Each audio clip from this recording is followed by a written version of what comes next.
One of the most powerful techniques in text editing is finding and replacing. So let's take a look at Atom again. Get rid of this here.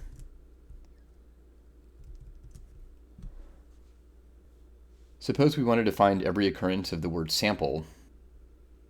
We can use the menu to go to Find and then say Find in Buffer. So buffer here is just the current window. You can see that brings up this little area. It's called a modal area. And we can type sample. You can see that there are two occurrences that are boxed. One of them is a capital S, the other is lowercase.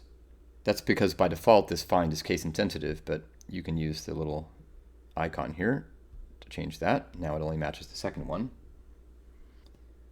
Let's undo that and do find. You can see that it goes back and forth between the two.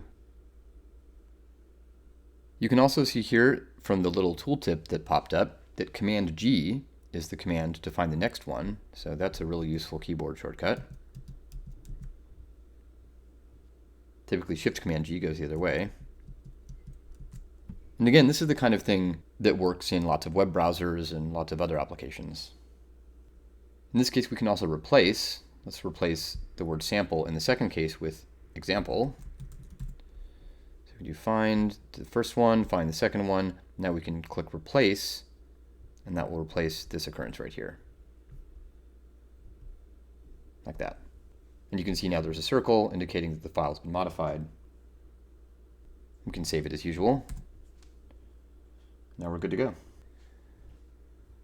By the way, typically to get rid of this little modal, you can just hit escape. Like that.